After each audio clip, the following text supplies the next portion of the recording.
누가복음 19장 28절에서 44절까지 말씀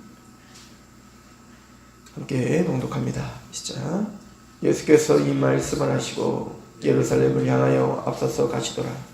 감람원이라 불리는 산 쪽에 있는 벳바게와 베다니에 가까이서 하셨을 때에 제자 중 둘을 보내시며 이르시되 너희는 맞은편 마을로 가라.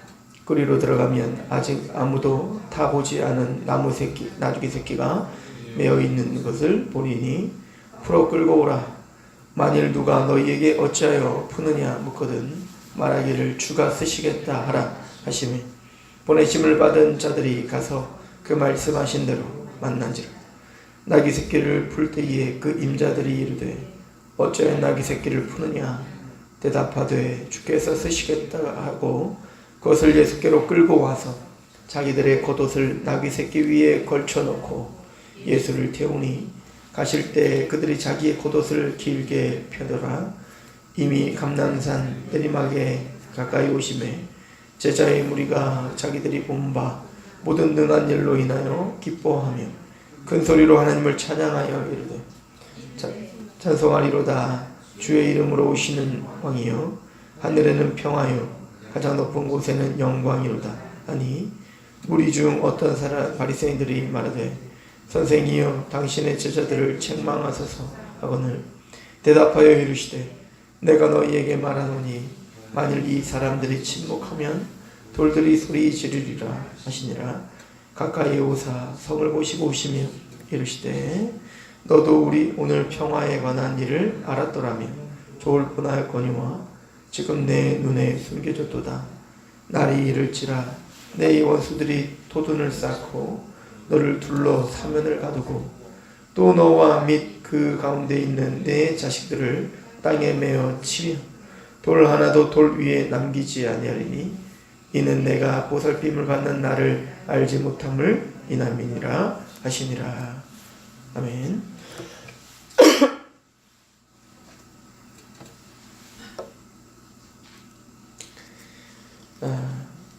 예수님께서 예루살렘 성으로 입성하시는 장면입니다.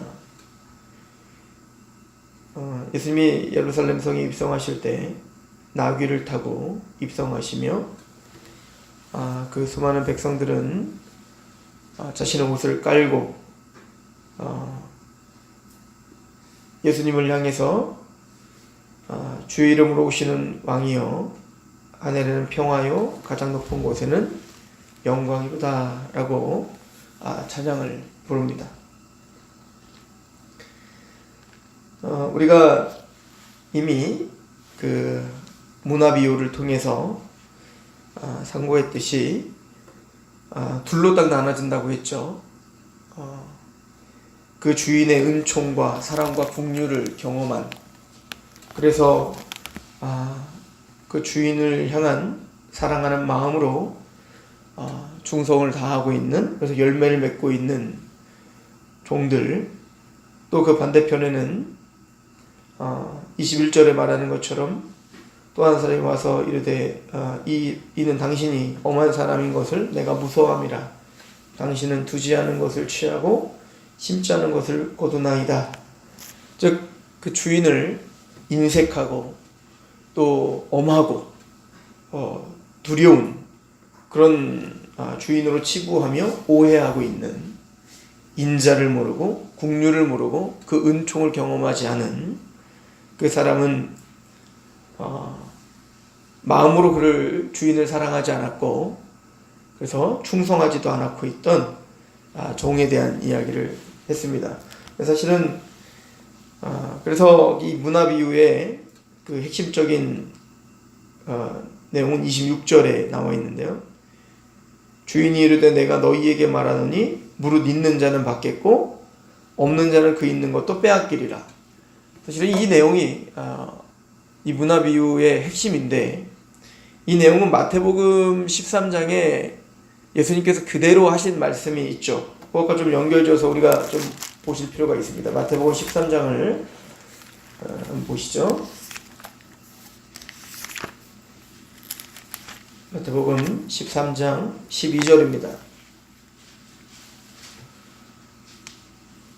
무릇 있는 자는 받아 넉넉하게 되되 없는 자는 그 있는 것도 빼앗기리라. 똑같은 얘기죠. 근데 이게 어떤 문맥 속에서 하고 있는 얘기냐면 비유에 대한 이야기를 하고 계시죠. 13장 11절에 대답하여 이르되 천국의 비밀을 아는 것이 너희에게는 허락되었으나 그들에게는 아니 되었다. 이렇게 표현이 됩니다. 너희는 이제 제자들을 가리켜 말하죠. 그리고 그들에게는 아니 되었다. 이거는 예수님의 하나님의 복음과 그 하나님의 나라에 대해서 깨닫지 못하는 사람들에 대한 이야기겠죠. 그리고는 이제 12절에 무릇 있는 자는 받아 넉넉하게 되되 없는 자는 그 있는 것도 빼앗기리라는 말이 같이 나와요. 그러면 그들이 왜 깨닫지 못할까요? 그들은 왜 열매를 맺지 못할까? 이 얘기인 겁니다. 지금 13장에 보면 좋은 밭은 30배, 60배, 100배 열매를 맺잖아요. 그러면은 그들은 왜 그 씨가 그들에게 적용이 되어 열매를 맺을 수 있으며 돌밭이나 이 가시덤불은 왜 그러면은 그 씨가 썩어져 열매를 맺지 못하는가? 14절에 이사야의 예언이 그들에게 이루어졌으니 일렀을 때 너희가 듣기는 들어도 깨닫지 못할 것이고 보기는 보아도 알지 못하고 이 백성의 마음이 완악하여져서 그 귀는 듣기에 둔하고 눈은 감았으니 이는 눈으로 보고 귀로 듣고 마음으로 깨달아 돌이켜 내게 고침을 받을까 두려워함이라 하였느니라. 그러니까 이들은 마음이 강팍하기 때문이다. 그죠? 눈이 어두워졌다. 듣는 귀가 없다. 이 얘기예요. 이 복음서 전체가 하는 얘기로 보면. 그러면은 왜 이들은 눈이 어두워졌고 이들은 강팍하여졌고 이들은 듣지 못하게 됐는가? 왜 이들은 이게 근본적인 원인이죠. 듣지 못하고 그게 깨달아지지 못하고 보지 못하니까 당연히 열매를 맺지 못하는 거 아니겠어요? 그럼 그 이유에 대해서 이미 12장에서 설명하고 있었죠. 우리 12장 22절에 보면 그때 귀신이 들려 눈 멀고 말 못하는 사람 왜 보지 못하고 왜 말 못하죠? 귀신 들렸기 때문이다. 저 보세요. 사단의 권세가 죄의 권세가 그들을 가리고 있기 때문이다 라고 이미 설명을 했다고요. 자, 그러면 13장 16절에 그러나 너희 눈은 봄으로 너희 귀는 들음으로 복이 있도다. 이 사람들이 열매 맺는 사람들이고 이 사람들은 받아 넉넉하게 될 사람들이란 말이죠. 그럼 이들은 왜 보고 이들은 어떻게 듣게 된 겁니까? 다시 12장으로 가보시면 눈 멀고 말 못하고 듣지 못하는 자였죠. 우리 모두가 다. 근데 그들이 예수 그리스도로 말미암아 누가 23절 12장 23절에 우리가 다 놀라 이르되 이는 다윗의 자손 즉 그 다윗의 자손 메시아가 귀신을 내어 쫓고 보게 하시고 듣게 하셨죠. 그래서 우리가 반복적으로 설명했던 12장 29절에 사람이 먼저 강한 자를 결박하지 않고서 어떻게 그 강한 자의 집에 들어가 그 세간을 강탈하게 되냐. 즉 누가? 주님께서 성령님을 통하여 죄와 사단의 것을 부셔버렸기 때문에 보게 되었고 듣게 되었죠. 자, 이들이 누굽니까? 어린아이들입니다. 그래서 11장에 이런 이야기가 있는 거예요. 11장 25절에 그때 예수께 대답하여 이르시되 천지의 주제이신 아버지요 이것을 지혜롭고 슬기 있는 자들 이들은 누구예요? 스스로 안다, 스스로 본다, 스스로 행한다, 알고 있다 하는 자들이 즉 바리새인과 서기관들을 대표로 하는 그들이 바로 스스로 슬기롭고 지혜로운 자들이죠. 근데 그들에게는 숨기시고 그들은 가려 있는 거예요. 그들은 지금 죄와 사단의 권세 가운데 보지 못하는 자들, 강팍한 자들이에요. 그러면은 보는 자들은 누구죠? 어린아이들에게 나타내심을 감사하나이다.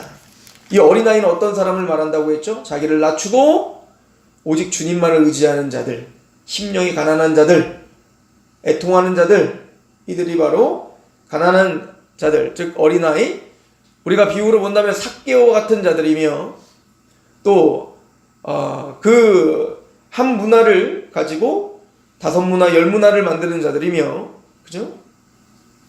26절에 올소이다 이렇게 된 것이 아버지의 뜻이니이다. 내 아버지께서 모든 것을 내게 주셨으니 아버지 외에는 아들을 아는 자가 없고 아들과 또 아들의 소원대로 계시를 받은 자 외에는 아버지를 아는 자가 없느니라. 저 뭐죠? 하나님의 주권 속에서 하나님의 강권적인 은혜 속에서 알게 하신 겁니다. 그러니까 좋은 밭은 스스로 기경한 게 아니라 씨 뿌리는 자가 즉 주님께서 우리 마음을 기경시키시죠. 다른 말로 성령님이 우리를 거듭나게 하셔서 보게 하고 듣게 하고 우리를 심령이 가난하게 하셨다. 그리고 말하기를 이런 문맥 속에서 있는 자는 더 받고 없는 자는 있는 것도 빼앗기리라. 이 말씀이 있는 거예요. 자, 그러면 오늘 다시 19장으로 오와 보십시오. 누가복음 19장에. 그럼 이 문화 비유의 진짜 목적이 분명해지죠. 바로 그들은 하나님의 복음, 하나님의 은총, 그 사랑을 경험하지 못한 종들이죠. 그러면 반대로 그 어린아이 같은 자들, 즉 한 문화로다가 여러 열매를 맺고 있는 자들은 바로 그 씨 뿌린 자의 비유와 연결되어 있는 거죠. 즉 그 은총을 알고 복음이 적용되고 알게 되고 하나님의 사랑을 알아 열매를 맺은 이야기를 하고 있는 겁니다. 그래서 그 대표적인 사람이 누군 겁니까? 바로 삭개오인 겁니다. 그는 예수 그리스도의 은총과 자비와 죄사함의 은혜를 알고 바로 자신의 재산의 절반을 떼어 내어주는 열매를 맺죠. 그럼 그 반대로 나는 스스로 본다, 안다, 나는 율법 다 지켰다 했던 그 부자 관원은 어떻게 됐죠? 전혀 사랑의 열매를 맺지 못하죠. 그래서 네 재산을 팔고 넌 날 따러 못 따르죠. 그 이야기들과 지금 다 연결되어 있는 거예요. 그리고 주님은 오늘 예루살렘을 입성하여 이제는 분명한 사실은 예수님은 자의식 속에서 본인이 메시아이시며 예언된 그 성취인 바로 다윗의 자손이심을 분명히 하고 있습니다. 그래서 제자들에게 29절에 감람원에 불리는 산 쪽에 있는 벳바게와 베다니에 가까이 가셨을 때 제자들 중 둘을 보내시며 이르되 너희는 맞은편 마을로 가라. 그리로 들어가면 아직 아무도 타보지 않은 나귀 새끼가 메어 있는 것을 보리니 풀어 끌고 오라. 만일 누가 너에게 어찌하여 푸느냐 묻거든 말하기를 주가 세시겠다고 하라. 그러니까 주님은 분명히 알고 있었습니다. 내가 지금 예루살렘에 올라가는 것은 구약 예언의 성취다라는 걸 알고 있었죠. 요걸 이제 마태복음은 예수님의 일거수일투족이 다 성경의 성취입니다를 다 링크를 시켜놨다고요. 그러니까 구약의 어떤 구절이 이걸 성취고 구약의 어떤 구절이 이게 성취인지 이걸 다 링크 시켜놨, 관주를 해놨단 말이에요. 그래서 마태복음 21장 5절에 보면 이 구절을 이사야서 62장 11절에 성취입니다 라고 이야기하면서 그 이사야서 62장 11절에 시온의 딸들에게 이르기를 내 왕이 내게 임하나니 그는 겸손하여 나귀 곧 멍에를 매지 않은 짐승 새끼를 탔도다. 그러니까 예수님께서 지금 제자들에게 아무도 타보지 않은 나귀 새끼를 메어 끌고 와라 라고 할 때는 그 구약의 메시지를 지금 나는 이루러 간다 라고 하는 것을 분명히 하고 올라가는 거죠. 그러면 왜 예수님이 나귀 새끼를 타고 있죠? 이것은 이사야서 62장에 말한 것은 그는 겸손하여 겸손의 왕임을 이야기하죠. 그죠? 다른 말로 지금 이 백성들이 찬양하고 경배하고 있는 그 찬송의 내용은 그 메시아가 즉 다윗의 자손이 와서 드디어 로마 끝장낸다. 이거를 위해서 지금 찬양하고 있는 거잖아요. 그게 그들이 생각하는 구원이고 그게 그들이 생각하는 공의라고 생각을 했단 말이에요. 그러나 겸손한 왕 예수는 진짜 구약에서 예언된 그 메시아는 나귀 새끼를 타고 입성하는 거예요. 10말, 100마를 타고 입성하는 게 아니라 물론 그 예루살렘은 무너지게 될 것입니다. 물론 그 로마도 무너지게 될 것입니다. 그러나 예수님께서 지금 예루살렘 성으로 올라가시는 목적은 정치적, 군사적, 외교적인 메시아로 올라가시는 게 아니라 그분은 영적으로 우리에게 그렇게 가난하고 어린아이들이 눈이 보고 듣고 깨달아 주님의 나라가 그들의 마음속부터 임하게 하는 그 영적인 실제적인 하나님의 나라를 성취하기를 위하여 올라가고 계시죠. 그러니까 이 백성들이 찬양하고 있는 것은 이 예수님이 와서 드디어 로마 무너뜨린다 라고 생각을 했던 거예요. 거기에는 십자가의 의미가 전혀 없습니다. 거기에는 당신의 죄와 우리의 어떤 연약함 또 그 은혜, 그 은총이 필요한 자임을 고백하는 게 전혀 없죠. 거기에는 그 예수를 통하여 이 예루살렘이 부강한 나라가 되고 그 예수를 통하여 실제적으로 보여주고 만져지는 이 나라가 더 강해지기를 원하는 소원만 있죠. 그래서 이제 마태, 마가, 누가는 그들이 찬양할 때 찬양만 얘기하는데 요한은 종려가지를 들고 찬양한다는 걸 덧붙입니다. 그리고 그 요한은 종려가지를 덧붙이고 막 흔들고 찬양한다는 이야기를 하고 나중에 요한계시록 15장에 종려가지를 들고 찬양하고 있는 모습을 또 한 번 그리죠. 그때는 언제냐면 예수님이 이제는 재림하실 때, 그죠? 근데 그때 종려가지를 들고 지금 이 육적인 이스라엘은 정치적인 메시아를 찬양하고 있을 때 계시록 15장, 요한계시록 15장에 보면 종려가지를 진짜 하나님의 영적 이스라엘, 그죠? 구약과 신약에 구원받은 하나님의 영적 이스라엘들이 종려가지를 들고 찬양하는 모습을 그리면서 그 찬양의 중심에는 죽임당하신 어린 양을 찬양하고 있는 것을 볼 수 있어요. 대조적이죠. 그러니까 진짜 찬양이 무엇인가? 그죠? 진짜 종려주일은 무엇이죠? 바로 죽임당하신 십자가를 찬양하는 겁니다. 겸손의 왕 말이죠. 그러나 이 예루살렘은 무엇이 진짜 평화고 무엇이 진짜 하나님께 영광이며 무엇이 진짜 승리인지를 알지를 못했습니다. 예수님 말씀하시기를 살려고 하는 자는 죽는 것이고 죽으려고 하는 자는 사는 거죠. 예수님은 죽으러 가시고 또 그를 따르는 자도 죽어야지 되는 거예요.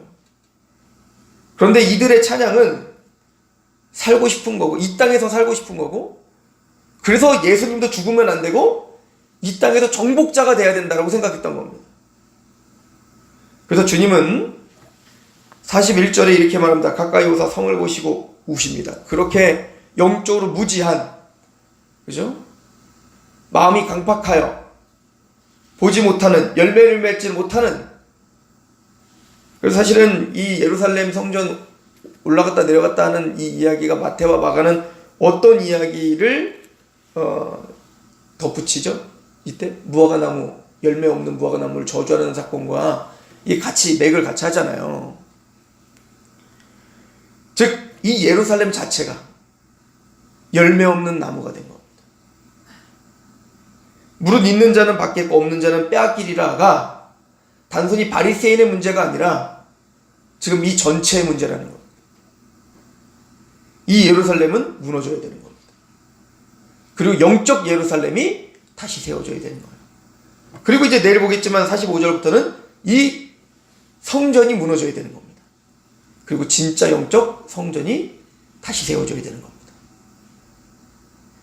42절에 이르되 너희는 오늘 평화에 관한 일을 알았더라면 좋을 뻔하였거니와 지금 내 눈에 숨겨졌다. 너희들이 강팍하고 죄와 사단의 종이다. 요한복음 8장에 말하듯 진리가 너희를 자유케 하는데 너희는 진리를 모른다는 거예요. 죄를 범하는 자마다 죄의 종이며 너희는 마귀의 자식이다. 죄와 사단의 노예들이다. 그래서 무너져야 된다. 라고 이야기를 하고 있는 겁니다. 43절에 날이 이를지라 내 원수들이 토든을 쌓고 너를 둘러 사면을 가두고 또 너와 및 그 가운데 있는 내 자식들을 땅에 메어 치며 돌 하나도 돌 위에 남기지 아니하리니 이는 내가 보살핌 받는 날을 알지 못함을 이남이니라 하시니라. 너희들은 돌 하나 위에 돌이 남겨지지 않고 다 무너져야 되리라. 그럼 무너질 것이다. 왜 무너져야 되는가? 너희는 보살핌 받는 날을 알지 못함으로 인하여, 그죠? 무지함으로 그들은 무너져야 되는 겁니다. 근데 유대인들은 지금 또 쌓고 있죠? 지금 또 실제적으로 육체적인 성전을 쌓고 있다는 거 아니에요? 무너져야 됩니다. 1차적으로는 AD 70년에 그래서 예수님은 예루살렘 성을 함락시켜버리고 로마를 통하여 그리고 예루살렘 성전도 싹 다 무너뜨려 버리는 겁니다. 그러나 또 2차적으로 보면 바로 우리 마음에 있는 그 견고한 성이 무너져야 됨을 이야기하고 있죠. 자의식, 그죠? 나를 의지하며 스스로 지혜롭고 슬기롭다고 하는 그 견고한 나의 성, 다른 말로 말하면 가인의 성이죠. 에녹성, 바벨탑, 바벨성, 그것이 무너져야 되는 겁니다. 하나님의 심판을 모르는, 하나님의 말씀에 반응이 없는 그 성을 무너뜨려야 되는 거예요. 너희는 봄으로 들음으로 복이 있도다. 무너진 겁니다. 그게 복인 겁니다. 기도하겠습니다. 하나님 아버지, 너무나 감사합니다. 우리가 예수 그리스도를 알고 그 하나님의 복음 가운데 감격하는 것 자체가 값진 복이며 우리가 형언할 수 없는 기적임을 주님께서 말씀하고 계십니다. 하나님, 오늘 살아가는 동안에 내가 오늘도 죽는 하루가 되게 하옵소서. 십자가의 은혜를 간직하며 절제하며 내 몸을 복종시키라 하는 그 바울의 말이 오늘도 생각이 나며 기억이 나며 십자가에서 죽으신 예수 그리스도와 함께 그 길을 한 발자국 한 발자국으로 가는 우리가 되게 하옵소서. 내 성이 무너지고 예수 그리스도의 참된 예루살렘 성, 주님이 왕이 되어 우리를 다스리는 그 성이 오늘도 하나하나 재건되게 하시옵소서. 예수 그리스도 이름으로 감사하며 기도하옵나이다. 아멘.